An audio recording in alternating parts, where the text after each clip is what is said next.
제 아들은 그날 생명을 위협받는 아주 위중한 상태였습니다. 의료진조차 회복을 장담하기 어려운 상황이었어요. 심장이 멈춘 뒤 몇 분만 지나도 뇌 손상이 시작될 수 있고 시간이 길어질수록 회복 가능성은 급격히 낮아진다고 하더군요. 그런데 제 아들은 아주 오랜 시간 생과 사의 경계에 머물러 있었습니다. 의사는 제게 최악의 상황도 염두에 두셔야 한다고 했지만 저는 아들의 손을 놓을 수가 없었습니다. 그리고 그 순간 제가 평생 잊지 못할 일이 일어났습니다. 민수야, 오늘도 공사장 가? 조심해야 된다. 엄마, 걱정 마. 저녁엔 일찍 들어올게. 제 아들 민수는 26살이었어요. 대학 학자금 대출을 갚느라 낮에는 편의점, 밤에는 공사장에서 일했습니다. 매일 조심해라고 말했지만 그날따라 가슴이 유난히 두근거렸어요. 문을 나서는 아들을 그때 한 번만 더 안아줄 걸 그랬습니다. 그게 그날 아침 제가 본 마지막 모습이었으니까요. 그날 오후 4시쯤 제 핸드폰이 울렸습니다. 모르는 번호였어요. 받자마자 혹시 김민수 씨의 보호자이십니까? 서울대병원 응급실입니다. 환자분이 사고를 당하셨습니다. 그 순간 다리에 힘이 풀려 그 자리에 주저앉았습니다. 머릿속이 하얘져 아무 생각도 나지 않았어요. 택시를 타고 병원으로 가는 그 20분이 제 인생에서 가장 길게 느껴졌습니다. 손은 떨리고 숨도 제대로 쉬어지지 않았습니다. 응급실에 도착했을 때 제가 본 모습은 상상했던 상황과는 전혀 달랐습니다. 말로 설명하기 힘든 장면이었어요. 의사 선생님이 제게 다가와 급하게 상황을 설명해 주셨습니다. 표정이 많이 굳어 있었어요. 보호자님, 환자분이 5층 높이에서 추락하셨습니다. 현재 응급수술을 준비 중이고 상태가 많이 위중합니다. 그때 수술실 문이 잠깐 열리면서 침대에 누운 아들이 보였습니다. 온몸에 붕대와 장비가 연결된 채 호흡기를 달고 있었어요. 민수야! 이름을 불렀지만 아들은 아무 반응이 없었습니다. 두개골, 골절과 뇌출혈이 심합니다. 현재 자가 호흡이 어려운 상태입니다. 최선을 다하겠습니다. 곧 수술실 문이 닫혔고 저는 그 앞에서 주저앉을 수밖에 없었습니다. 수술은 무려 6시간이나 이어졌어요. 그동안 아들과 함께했던 시간들이 자꾸 머릿속을 스쳐 지나갔습니다.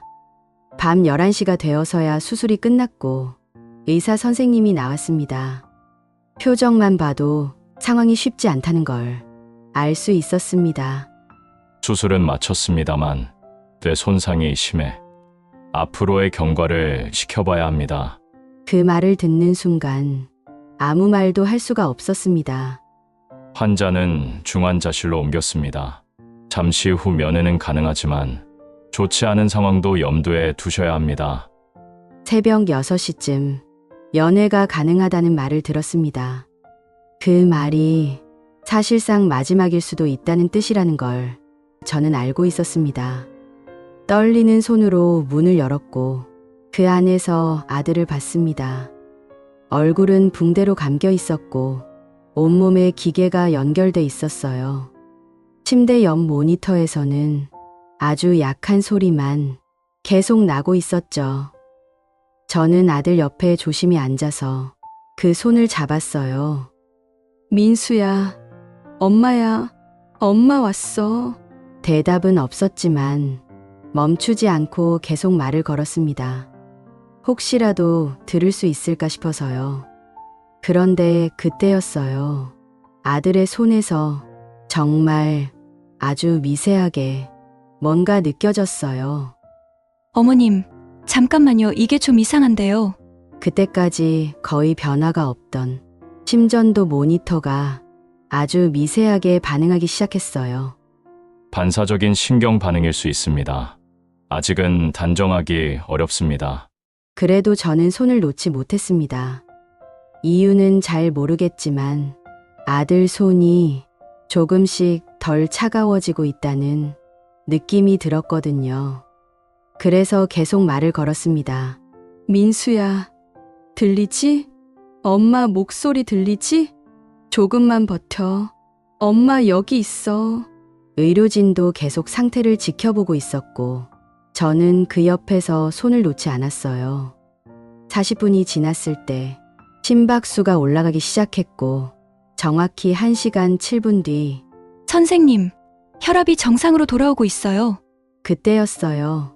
아들의 손가락이 아주 미세하게 움직였어요. 선생님 손이 움직였어요. 잠시 뒤 눈꺼풀이 천천히 떨리더니 아이가 눈을 떴습니다. 저를 보고 있더군요. 초점도 분명히 잡혀 있었어요. 말은 못했지만 입술이 움직이는 걸 보고 저는 알 수 있었습니다. 엄마, 울지 마. 그 순간 아들이 제 곁으로 다시 돌아왔다는 걸 느꼈습니다. 며칠 뒤 의사 선생님이 조용히 말씀하셨어요. 이 정도 뇌 손상에서 의식을 회복하는 경우는 드뭅니다. 저도 이런 경우는 처음 봤어요. 지금 제 아들은 1년 반 동안 재활을 했고 예전 같지는 않아요. 가끔 머리가 아프다고 하고 걸음도 조금 불편합니다. 그래도 지금 제 옆에서 웃고 같이 밥을 먹고 하루를 함께 보냅니다. 저는 그것으로 충분합니다. 그날 이후 저는 한 가지를 분명히 알게 됐어요.